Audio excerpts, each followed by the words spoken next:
Trump said stop talking about the Epstein files so much. What happened? Trump said after he releases the files, he doesn't want anyone to talk about it because it's a hoax. And the Democrat were Epstein's friends, so it's a Democrat problem. And he said that he doesn't want the Epstein files to take away from his greatness of what he's accomplished over the last period of time. Isn't Trump in it too? Explosive emails straight from Jeffrey Epstein's own accounts show him talking about Donald Trump, a named victim, and the girls, and saying that Trump spent hours with one of them at his house and knew about what was going on. You urged House Republicans to vote in favor of this Epstein release bill they're going to vote on tomorrow. I just want to be super clear on your position. Do you want to see that pass the Senate? Would you sign that bill if it gets to your desk? I do want to. Here's what I want. We have nothing to do with Epstein. The Democrats do. All of his friends were Democrats. Today, we're going to walk through the actual emails that House Democrats just released about a week ago, line by line, and talk about what they might really mean, not just for Trump, but how power and protection really work in this country. Before we say Trump's name again, I want to bring this back to the people who get erased in stories like this, the survivors. For almost 2 decades, Jeffrey Epstein's story has been about power, privilege, and silence. A man with money and connections building a network that preyed on vulnerable girls and shielded the rich men around him. Some survivors have described being raped repeatedly, even multiple times a day. Others were recruited when they were struggling, homeless, broke, or just trying to survive. I was only 14 years old when I met Jeffrey. It was the summer of high school. I was working 3 jobs to try to support my mom and my sister when a friend of mine in the neighborhood told me that I could make $300 to give an older guy a massage. And I was 16 years old when I was flown to New Mexico to spend a weekend with Epstein and Maxwell. That same year, 1996, my sister, Maria Farmer, reported what happened to me there, along with reporting her own assaults at their hands and their theft of sensitive photos. We are not asking for pity. We are here demanding accountability, and I'm demanding justice. Congress must choose. Will you continue to protect predators, or will you finally protect survivors? If you're not too deep into the Epstein timeline, here's a fast version. He was a financier with a ridiculous amount of money and elite connections, politicians, CEOs, and royalty. In the mid-2000s, police in Florida investigated him for abusing underage girls. Instead of a normal federal case, he got a secret non-prosecution deal that protected him and unnamed co-conspirators, what the Miami Herald later called the deal of a lifetime. And then in 2019, he was arrested again on sex trafficking charges and then found dead in his jail cell, officially ruled a suicide. Ever since, the biggest question has been, who else was involved and why does the system bend over backwards to protect them? About a week ago, Democrats on the House Oversight Committee released a new batch of documents from Epstein's estate. In one 2011 email to Ghislaine Maxwell, Epstein writes, and I'm reading this exactly as it appears, "I want you to realize that that dog that hasn't barked is Trump. Virginia spent hours at my house with him. He has never once been mentioned." So in a private email years before Trump ran for president, Epstein is basically saying, it's kind of wild that nobody's talking about Trump when this victim, Virginia Giuffre, spent hours at my house with them. That's not we bumped into each other at a party. That's time at Epstein's house with the person he personally calls a victim in other contexts. And then we have dog that hasn't barked. That's actually a Sherlock Holmes reference lawyers love to use, meaning the silence itself is suspicious.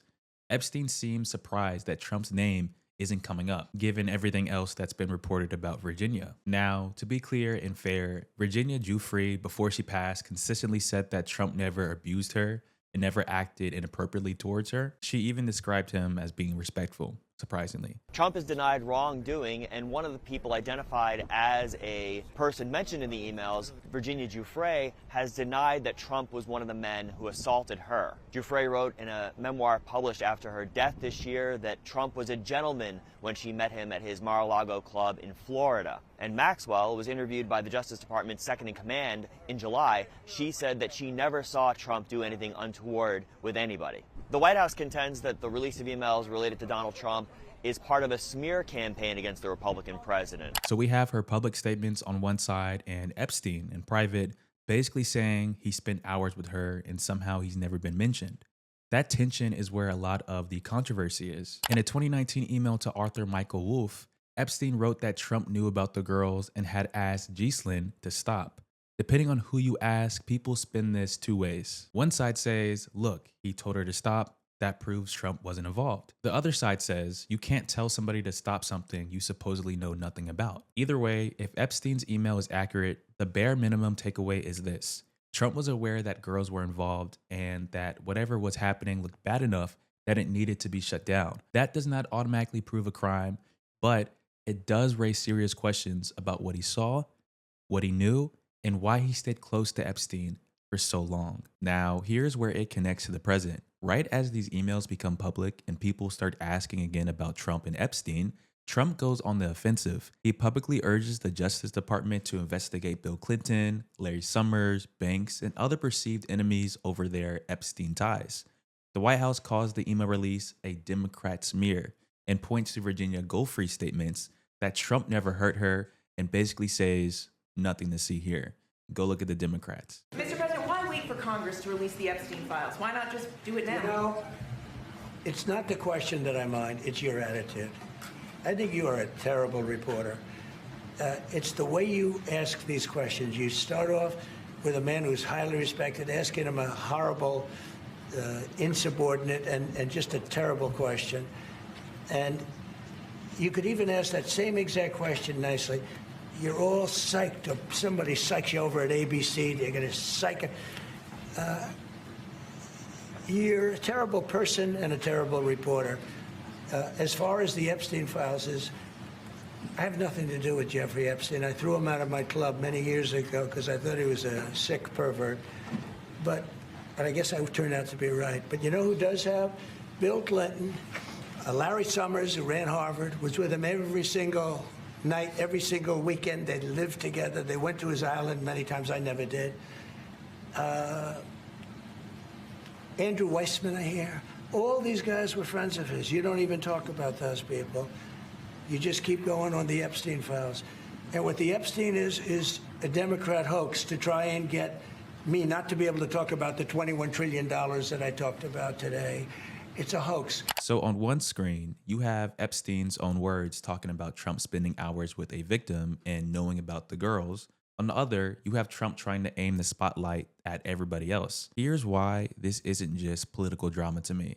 If this was any random black man with half the accusations, half the flight logs, and half the emails, his life would have been over a long time ago. But when you're a billionaire, a former president, part of that tight circle of power, suddenly there's endless patience, endless benefit of doubt, and a whole government machine ready to argue about which records we're allowed to see. And then the media piece kicks in. Some outlets treat this like any other episode of D versus R, but underneath that is a super basic question. Shouldn't all of Epstein's files be public? The emails, the flight logs. House Democrats are pushing a petition to force a full vote on releasing everything. And of course, the White House and some Republicans are trying to slow that down. So here's where I stand. I'm not here to tell you that Epstein's emails are the same as a conviction. They're not. I am here to say that when a convicted sex offender and trafficker writes that a former president knew about the girls and spent hours with a victim at his house, we don't just laugh that off. If this system is really about justice, not just protecting the elite, then every Epstein record should be public. No special treatment, no secret deals, and especially no dogs that don't bark. But let me know in the comments, do you think the full truth about Epstein and Trump will ever come out? Or will the system protect itself again?